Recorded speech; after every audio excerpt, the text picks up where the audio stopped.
विराट कोहली जब अचानक test cricket से रिटायरमेंट की बात करते हैं तो कई सारे गंभीर सवाल खड़े होते हैं विराट कोहली की परफॉर्मेंस को लेकर कि क्या विराट कोहली का मन अब टेस्ट क्रिकेट नहीं लग रहा था, क्या विराट कोहली युवाओं को मौका दे रहे थे। जी आप देखेंगे तो कल एक खबर निकल कर सामने आती है कि विराट कोहली टेस्ट क्रिकेट से रिटायरमेंट लेने वाले हैं और उन्होंने इस बात को बीसीसीआई को बता दिया। हालांकि बीसीसीआई ने एक बार फिर से विचार करने के लिए विराट कोहली कहा, लेकिन विराट कोहली जैसा दिग्गज प्लेयर अगर एक बार कोई बात कह देगा कि मैं टेस्ट नहीं खेलूंगा तो फिर सोचने समझने की बात नहीं, क्योंकि वो खिलाड़ी ऐसा है कि वो सोच समझ गया होगा कि मुझे करना क्या फ्यूचर में। और विराट कोहली ने आखिर इतनी बड़ी बात क्यों कही, वो भी इंग्लैंड टेस्ट सीरीज शुरू होने से पहले, क्योंकि आपको 5 टेस्ट मैच जाकर इंग्लैंड में खेलने हैं। अब यहाँ पर रोहित शर्मा पहले जो टीम इंडिया कप्तान थे वो संन्यास ले चुके थे। विराट कोहली के ऊपर काफी ज्यादा दारोमदार था कि इंग्लैंड की सर्दी में पड़ जाएंगे और अच्छा प्रदर्शन करेंगे। हालांकि विराट कोहली वहां पर अभी जाएंगे, उसके बाद संन्यास लेंगे।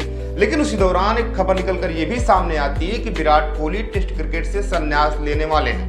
तब यहाँ पर सवाल खड़ा होता है कि क्या विराट कोहली अपनी परफॉर्मेंस के चलते क्रिकेट को छोड़ रहे हैं, क्योंकि पिछले 5 सालों में आप देखेंगे तो विराट कोहली का प्रदर्शन उतना शानदार नहीं था जिस वजह से विराट कोहली जाने जाते हैं। 2020 में आप देखेंगे तो उनका जो एवरेज था लगभग 28 था। 2021 में देखेंगे तो एवरेज और घट जाता है, वो आ जाता है यहाँ पर 24 पर। लेकिन 2023 में विराट कोहली का एवरेज एक बार फिर से 50 के पार जाता है, लेकिन फिर जो है 2024 जो उनका एवरेज होता है वो मात्र होता है 24 का। 2025 में मात्र 1 मैच खेलते हैं और 23 में मनाते हैं, यानी 23 एवरेज होता है। अब फिर दूसरा सवाल ये खड़ा होता है, क्या विराट कोहली युवाओं को मौका देना चाहते हैं? क्योंकि विराट कोहली ने जब T20 वर्ल्ड कप जीता उन्होंने, और जब T20 से संन्यास लिया तो उन्होंने कहा यार देखो अब यहाँ पर युवाओं को मौका देने का समय हो सकता है। विराट कोहली जो है आप पास कई सारे यंगस्टर हैं, अच्छे खिलाड़ी हैं, उनको मौका देना चाहते हैं। या फिर ये भी हो सकता है कि विराट कोहली जो है एक मन बना लिए हो कि अब मात्र एक ही मैच खेला जाए, यानी कि अब एक ही फॉर्मेट खेला जाएगा।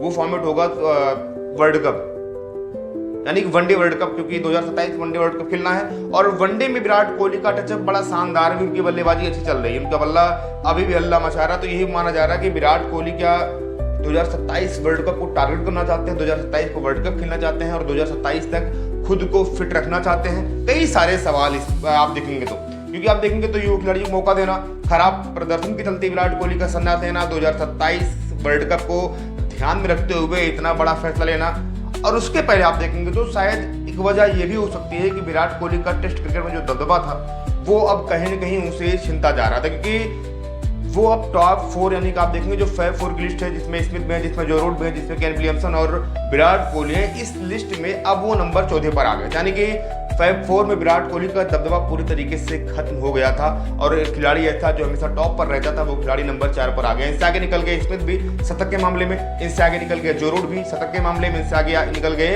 यहाँ पर केन विलियमसन भी शतक के मामले। लेकिन विराट कोहली के बल्ले से पिछले 5 सालों में देखेंगे तो मात्र 1 शतक आता है टेस्ट क्रिकेट में। तो वहीं पर सवाल खड़ा होता है विराट कोहली की बल्लेबाजी पर। और एक खबर ये भी थी कि विराट कोहली का ये जो इंग्लैंड टूर था, यानी कि जो 5 टेस्ट मैच था, ये इनका लास्ट 5 टेस्ट माना जा रहा था। और ये सूत्रों के हिसाब जानकारी मिली थी कि विराट कोहली को पहले बता दिया गया कि भैया आप टेस्ट खेलने जा रहे हैं इंग्लैंड में, अगर आप परफॉर्मेंस सही नहीं होता, अगर आप अच्छी तरीके से बल्लेबाजी नहीं कर सकते, अगर आपका जो स्ट्राइक रेट है, जो आपका एवरेज है, अगर वो नहीं बढ़ता तो आपको क्रिकेट से बाहर कर दिया जाएगा। और से भी आप देखेंगे तो रोहित शर्मा ने संन्यास क्यों लिया, क्योंकि रोहित शर्मा को पहले बता दिया गया था कि मैं आपको कप्तान के तौर पर नहीं देखता हूं। और रोहित शर्मा के भी परफॉर्मेंस जो है पिछले कुछ पारियों से बहुत ही बुरा था। पिछले 14 पारी रोहित शर्मा को उठाकर देखेंगे तो मात्र 164 रन बनते हैं। अब जो उनका एवरेज होता है वो लगभग 14 का होता है। और साथ ही साथ जो उनके ज्यादा रन बने थे वो अपने घर में, यानी कि न्यूजीलैंड और बांग्लादेश के खिलाफ जो सीरीज हुआ था उस दौरान उनके बल्ले थे, रन आए थे। बाकी इंग्लैंड की सीरीज पर जब गए थे वाटरबॉस्को ट्रॉफी में, वहां पर पूरी तरीके से फ्लॉप थी। तो कहीं ना कहीं विराट कोहली का जो ये फैसला है ये वाकई में चौंकाने वाला फैसला है, क्योंकि विराट कोहली की फिटनेस पर कोई सवाल उठा नहीं सकता। ब्रायन लारा ने भी विराट कोहली के साथ एक फोटो शेयर करते हुए लिखा कि विराट कोहली के अंदर अभी बहुत सारी क्रिकेट बाकी है, बहुत सारी जान बाकी है, और कहीं ना कहीं विराट कोहली को भी टेस्ट मैच और लंबा खींचना चाहिए। लेकिन विराट कोहली एक ऐसे खिलाड़ी हैं जिनको पता है कि उनके अपनी लाइफ में चाहे क्रिकेट हो या कुछ और हो, कब क्या करना है। शायद विराट कोहली इस बात को बखूबी जानते हैं, क्योंकि Virat Kohli T20 world cup के फाइनल में शतक लगाते हैं, अपनी टीम को वहाँ पर अर्धशतक लगाते हैं, अपनी टीम को फाइनल जिताते हैं, उसके बाद सीधे आकर वहां पर रिटायरमेंट का ऐलान कर देते। तो कहीं न कहीं विराट कोहली को क्या संन्यास लेना चाहिए? क्या विराट कोहली के बारे में जो ये बातें कही गई, यानी कि जो फैब फोर से बाहर होना, प्रदर्शन का बहुत ज़्यादा गिर जाना, 2027 के वर्ल्ड कप को टारगेट करना, साथ ही साथ युवाओं को मौका देना, ये सारी बातों में आप क्या सच्चाई लगती है? क्या विराट कोहली को भी टेस्ट मैच से रिटायरमेंट लेना चाहिए था या लंबा खेलना चाहिए था? आप क्या लगता है, आप क्या समझते हैं सबको लेकर? प्लीज़ हमें कमेंट बॉक्स में ज़रूर बताइएगा।